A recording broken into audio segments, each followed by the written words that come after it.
नमस्कार। आज काफ़ी दिन बाद मैं आपके पास फिर से एक नया टॉपिक लेकर आया हूँ जो जिसका नाम है नवरेह।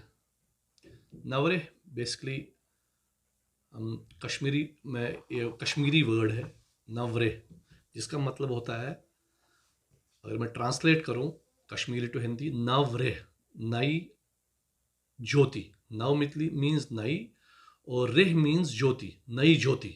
अगर एग्जैक्टली मैं मीनिंग ट्रांसलेट करूँ तो ये नवरे होता क्या है। नवरे बेसिकली हम कश्मीरी पंडितों का नया साल कहते हैं उसको। नया साल जब स्टार्ट होता है तो उसको नवरे बोलते हैं। पहले दिन मतलब ये होता कब है, हिंदू न्यू ईयर या कश्मीरी पंडितों का न्यू ईयर वो होता है चैत्र शुक्ल पक्ष प्रतिपदा। मतलब चैत्र जो मंथ है हिंदी कैलेंडर के हिसाब से, चैत्र मंथ जो उसमें ब्राइट हाफ ऑफ द, जो उस चैत्र का ब्राइट हाफ होता है 15 डेज जो जिसमें मून होती है, उसको शुक्ल पक्ष बोलते हैं। उसका फर्स्ट डे, ये उस दिन नया साल हम मनाते हैं। और अगर मैं एस्ट्रोलॉजिकली बोलूं तो इस दिन, जिस दिन मून एंटर करे एरीज में, तो उस दिन हम नया साल या नवरेह सेलिब्रेट करते हैं। नवरे बेसिकली ये एक दिन का, अगर ये देखा जाए तो 3 दिन का सेलिब्रेशन है जो स्टार्ट होता है अमावस्या। मतलब आज अगर मैं देखूं, आज अमावस्या है। अमावस्या, नवरे जो फर्स्ट डे होता है नया साल, सेकंड डे और थर्ड डे तक। थर्ड डे मतलब 3 दिन तक ये तीसरे दिन तक सेलिब्रेट किया जाता है। अमावस्या से स्टार्ट होता है ये कैसे होता है वो मैं आगे बताऊंगा आपको।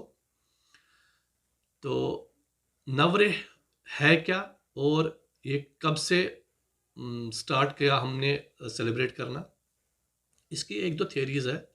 अगर मैं अपने पुराणों के हिसाब से देखूं तो हम जो हमारे हिंदू ग्रंथ या पुराण है उसके हिसाब से देखूं तो ये कहा जाता है कि जी ब्रह्मा जी ने जब ये नए सिरे से इस धरती को बसाना स्टार्ट किया, मतलब जब इंसान ये पेड़ पौधे और बाकी जीव जंतु बनाए, तो उस टाइम ब्रह्मा जी ने बनाया।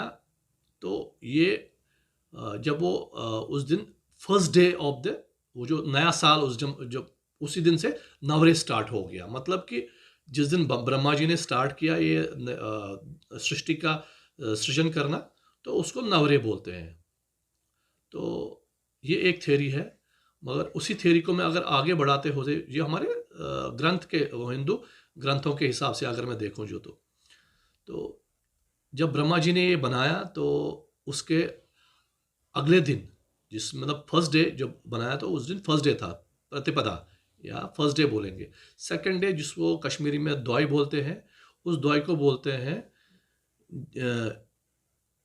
द्विविन द्वाई। मतलब जब ब्रह्मा जी ने ये सारे कुछ बनाया तो उन्होंने अगले दिन देखा, यार ये तो जिस हिसाब से मैंने सोचा था या हमने सोचा था ये उस हिसाब से बनी नहीं है, इसमें कई खामियां रही है, ये क्या हुआ। तो बड़े शौक में रहे हैं वो सारे देव उस टाइम। तो द्वाई मीन्स सेकंड डे, पहला प्रतिपदा और दूसरा द्वितीया या द्वाई कश्मीरी में बोलते हैं, उसको बोलते हैं द्विविन द्वाई।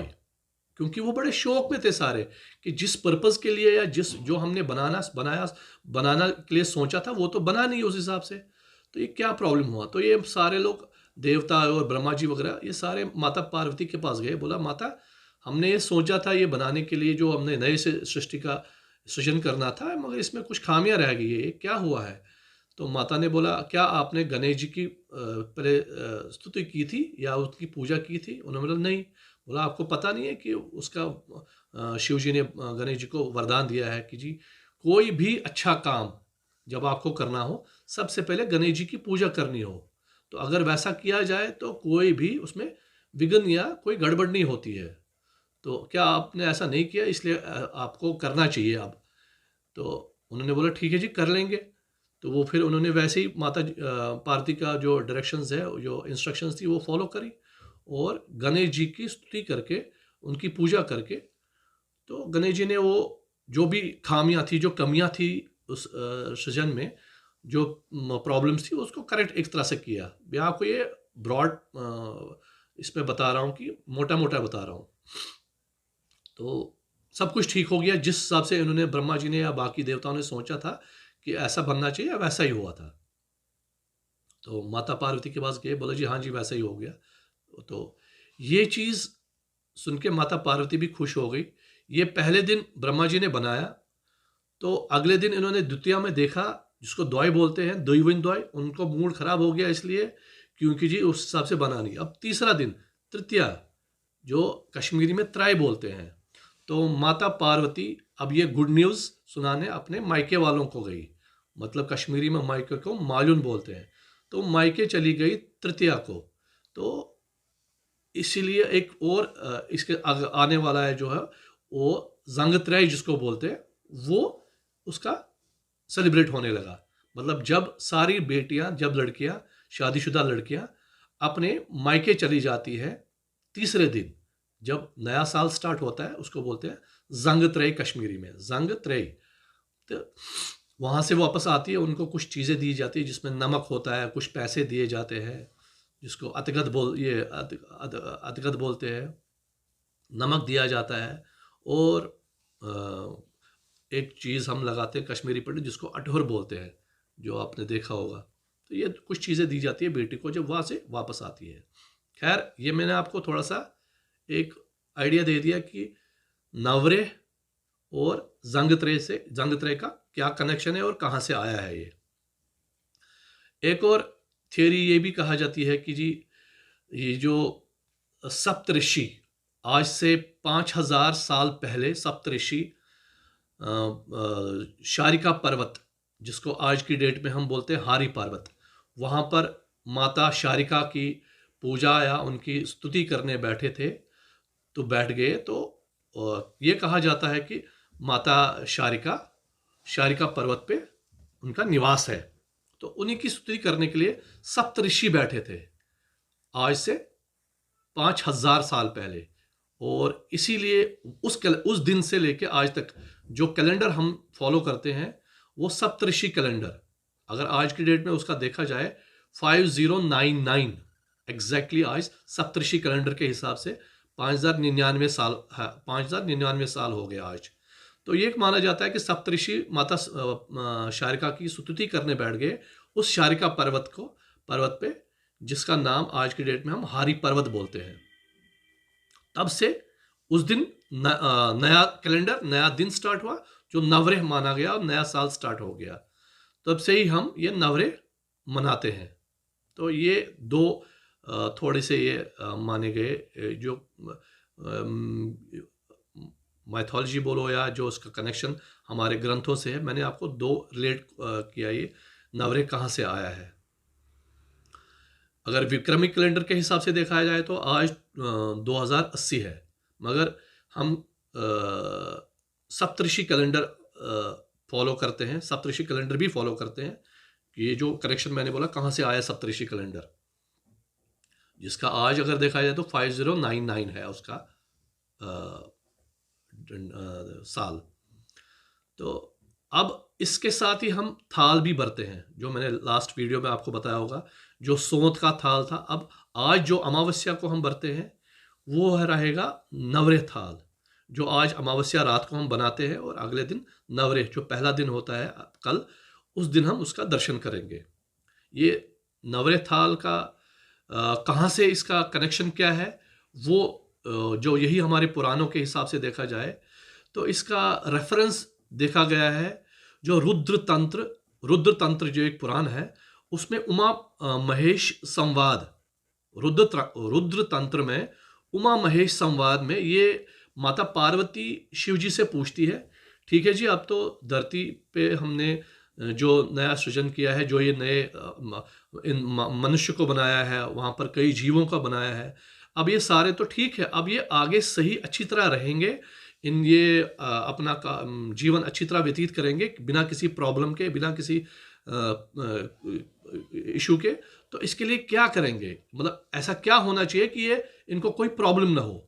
तो इसमें इस रुद्र तंत्र के हिसाब से अगर उमा पार्वती संवाद के में जो रेफरेंस है इसमें, तो वो बोलते हैं, मैं आपको एक गुप्त एक ये चीज़ बोलता हूँ कि अगर इनको अच्छी तरह रहना है, अच्छी तरह अपना जीवन व्यतीत करना है, तो नवरेह के दिन रात को, मतलब अमावस्या को, एक थाली इनको सजानी है, जो फिर अगले दिन, जो मैं आपको वही नवरे थाल जो होता है, मतलब ये रेफरेंस वहाँ से आया है।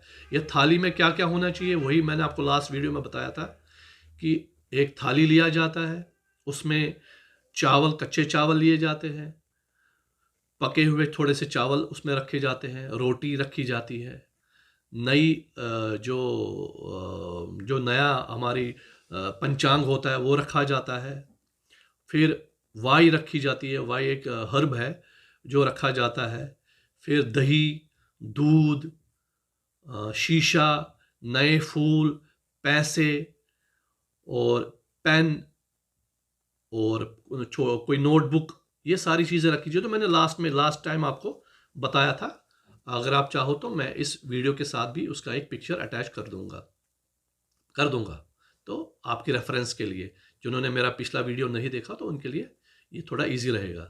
तो ये मैंने आपको थोड़ा सा एक आइडिया दे दिया कि नवरेह क्या है, कहाँ से आया और क्यों हम सेलिब्रेट करते हैं। साथ में ही मैंने आपको एक चीज़ और दिया कि जंगतराय जो अब 24 को आने वाली है, वो कहाँ से आई है, उसका रेफरेंस क्या था। तो और ये थाल बरुन क्या रेफरेंस कहाँ से आया नवरेह का, तो ये मैंने आपको थोड़ा कुछ लिंक करवा दिया अपने पुराणों और हिस्ट्री, अपने जो शास्त्र के हिसाब से। बाकी मैं कोई एक्सपर्ट नहीं हूँ, मैं जो पढ़ता हूँ और जो जानता हूँ वो मैं आप लोगों के साथ शेयर करता हूँ, उन लोगों के लिए जो लोग जिन लोगों को पता नहीं है, जिन लोगों ने पढ़ा नहीं है इस चीज़ के बारे में। बाकी अगर मैंने कुछ गलत बोला उसके लिए सॉरी। विद दिस मैं आज ये वीडियो क्लोज यहीं पर करता हूँ। Thank you very much. सबको नया साल मुबारक हो, नवरेह मुबारक, सारनी, और होप कि सबके लिए ये फ्रूटफुल हो और प्रॉस्परस हो नया साल। यह कल हिंदू नववर्ष भी है, जैसे महाराष्ट्र में गुड़ी पाड़वा और कई जगह और भी नामों से इसको बोला जाता है। तो मैं सब पूरे इंडिया को, पूरे हिंदुस्तान को हिंदू नववर्ष की शुभकामनाएं दे रहा हूँ। With this I am closing this video. Thank you very much. नमस्कार, सबको नववर्ष की मुबारक।